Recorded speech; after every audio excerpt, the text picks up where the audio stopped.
اچھا، اب ایک سوال تاریخ کے حوالے سے بھی تھا،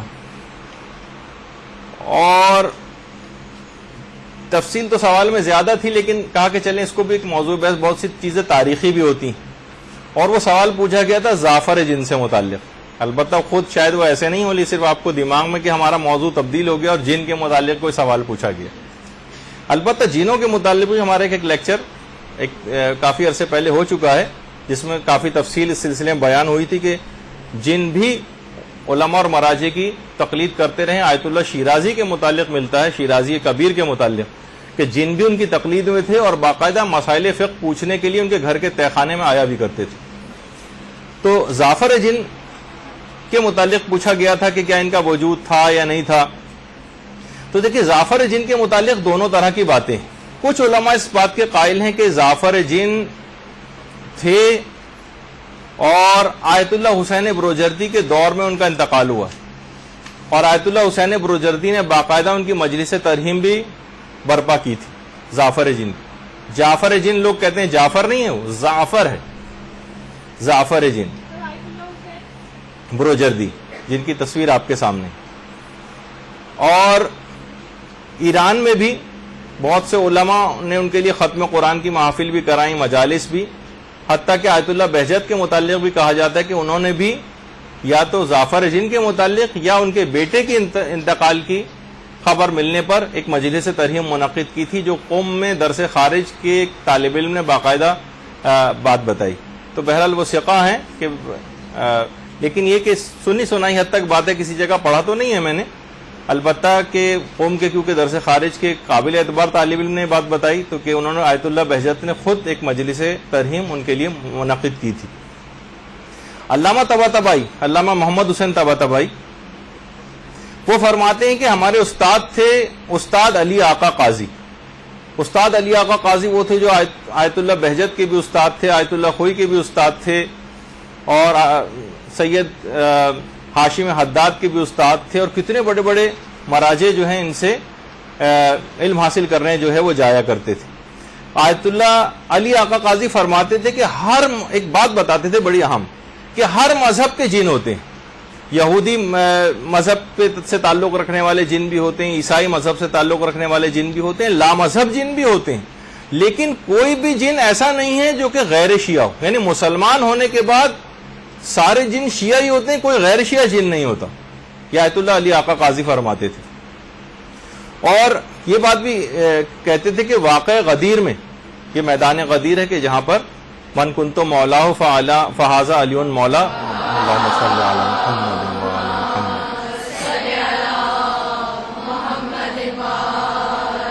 محمد، کہ میدان غدیر میں زعفر جن جو ہے وہ خود موجود تھے، اور سارا منظر زعفر جن نے امیر المومنین کو امام بنانے کا جو ہے اپنی آنکھوں سے دیکھا تھا. اور خود زعفر جن کے ایک بیٹے تھے جن کا نام تھا سعفر، سین عین فیرے، سعفر ابن زعفر جن. ان کے گلے میں تو ایک تعویذ بھی تھا جس پہ لکھا ہوا تھا السلام علیکہ یا ابا عبداللہ. یہ باقاعدہ ان کے بیٹے کے سینے پر ایک تعویذ تھا. اچھا، یہ تو ایک پہلو ہے کہ آیت اللہ بہجت کا آپ نے سنا، آیت اللہ حسین بروجردی کا سنا، آیت اللہ علی آقا قاضی کا سنا، علامہ محمد حسین طباطبائی نے جن کا قول نقل کیا. البتہ اس کے برخلاف دوسری بات بھی سن لیجیے، وہ ہے آیت اللہ شہید مرتضی مطہری. بہرحال ان کا بھی ایک بڑا نام ہے سلسلے میں. آیت اللہ مرتضی مطہری نے حماسہ حسینی جو کتاب ہے، اس کا اردو ترجمہ بھی ہوا ہوا ہے، حماسہ حسینی. حماسہ حسینی میں فرمایا کہ امام حسین کے اصحاب میں زعفر جن نام کا کوئی صحابی نہیں، اور جو سب کچھ زعفر جن کے متعلق، یہ جملہ ہے آیت اللہ مرتضی مطہری کا، جتنی بھی کہانیاں ہیں یہ سب کی سب ملا واعظ کاشفی، ایک شخص گزرا ہے کہ جس نے کتاب لکھی تھی روضۃ الشہداء، جو مصائب کے سلسلے کی ایک کتاب، روضۃ الشہداء، ملا واعظ کاشفی. یہ سب کی سب کہانی اس شخص نے بیان کی، آیت اللہ مرتضی مطہری نے کہا. اور باقاعدہ مرزا حسین نوری جو کتنے بڑے محدث گزرے ہیں، انہوں نے بھی فرمایا کہ پہلا شخص کہ جس نے زعفر جن کی کہانی بیان کی ہے وہ ملا واعظ کاشفی ہے، روضۃ الشہداء میں جس نے بیان کی. اور یہ بھی فرمایا کہ یہ رمضان کے دنوں میں یہ شخص جو ہے سنی علاقوں میں جاتا تھا، وہاں تراویح پڑھاتا تھا، اور اس کے علاوہ جو دیگر ایام ہوتے تھے اس میں شیعہ علاقوں میں آ جاتا تھا اور وہاں پر شیعوں کے عقائد کے مطابق بات چیت کیا کرتا تھا. کافی پڑھا لکھا آدمی تھا. شہید مطہری تو ملا باعث کاشفی کو گرگٹ سے تشبیہ دیتے تھے کہ یہ وہاں رنگ اپنی بدلتا تھا، سنی علاقوں میں سنی، شیعہ علاقوں میں شیعہ. اصل میں سبزوار کا رہنے والے یہ شخص تھے، وہاں پر سب کے سب شیعہ تھے، لیکن یہ جب بھی افغانستان ہرات جاتا تھا تو وہ فرماتے ہیں تو وہاں پر جتنے بھی خطبے دیا کرتے تھے یہ سنی اسٹائل میں وہ دیا کرتے تھے. عبد الرحمن جامی جو بہت مشہور ہیں، ان کے بہنوئی بھی تھے جو کہ خود سنی تھے. تو 10ویں صدی ہجری میں ملا واعظ کاشفی کا انتقال ہوا ہے اور ہرات میں ان کی قبر ہے افغانستان میں. تو انہوں نے اپنی کتابوں میں امام حسین کے کچھ ایسے اصحاب کا تذکرہ کیا ہے جن کا کہیں تاریخ میں کوئی وجود نہیں ملتا. آیت اللہ مرتضی مطہری فرماتے ہیں کہ ان باتوں کی وجہ سے ان کی بہت ساری باتیں ملا واعظ کاشفی کی مشکوک ہو گئیں، مشکوک ہیں. اور وہ بھی بات کہی جاتی کہ ظافر جن کی ماں ان کے پاس آئی تھی تو کہا تھا ظافر تم یہاں پر سوئے ہو، جبکہ فرزند زہرا وہاں پر میدان کربلا میں مصیبت میں مبتلا ہے. تو ظافر جن وہ واقعہ ہے کہ فوراً اڑ کر جو ہے وہ وہاں پر پہنچے میدان کربلا میں، اور اس موقع پر پہنچے جب امام حسین حضرت علی اکبر علیہ الصلوۃ والسلام کے قریب وقت شہادت بیٹھے ہوئے تھے، تو جس میں اطہر کے پاس موجود تھے. اس وقت ظافر جن وہاں پر گئے. ویسے تو جنوں کا میدان کربلا میں آنا اور امام کی مدد کے لیے درخواست کرنا پھر امام کا واپس کرنا وہ ثابت ہے، لیکن خود ظافر جن کا الگ سے اس لحاظ سے جو تذکرہ جو آ رہا ہے شہید مطہری اور دیگر علماء یہ فرماتے ہیں کہ یہ سوائے ملا واعظ کاشفی کی کتاب کے کسی جگہ یہ چیز پائی نہیں جاتی.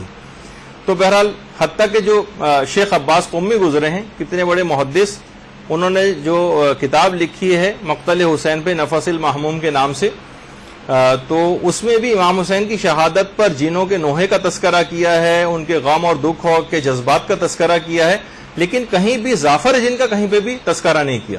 تو بہرحال اب یہ کیونکہ تاریخی معاملہ ہے، اس کے اندر کوئی ایسا وہ بھی نہیں ہے کہ ہم بس کسی تاریخ کے معاملے میں یہ بات یاد رکھ لیجئے کہ کوئی بھی ایک حتمی نظریہ بعض اوقات قائم کرنا بہت مشکل ہے. طرفین کے دونوں طرف کے دلائل ہوتے ہیں. کسی ایک نظریہ جو آپ کو اچھا لگ رہا ہو فوراً آپ کنڈیم کر کے اور جو دوسرا گروپ ہے اس کے خلاف باتیں کرنا تاریخی معاملات کے اندر وہ نہ شروع کر دیں. کوئی ایک نظریہ آپ کو زیادہ پسند آ گیا، دونوں طرف کی چیزیں ہوتی ہیں بعض اوقات، کوئی بھی نظریہ سلسلے میں قائم نہ کریں. جنوں کا جب آنا وہاں پر ثابت ہے تو اگر ظافر جن بھی آ گئے ہوں تو کون سی قباحت کی بات ہے اس کو مان لینا، اور نہیں بھی ہم مانیں تو بھی ہمارے ایمان پہ کون سا ایسا فرق پڑ رہا ہے، تاریخی ایک بات ہے. لیکن بہرحال یہ کہ آج بھی آپ اخبارات میں بھی پڑھتی ہیں، بہت سے اشتہارات بھی آتے ہیں ظافر جن کے سلسلے میں، مجلس ترہیم وغیرہ اب بھی لوگ جو ہے وہ منعقد کرتے ہیں. برحمتك يا أرحم الراحمين وصلى الله على محمد وآله الطاهرين.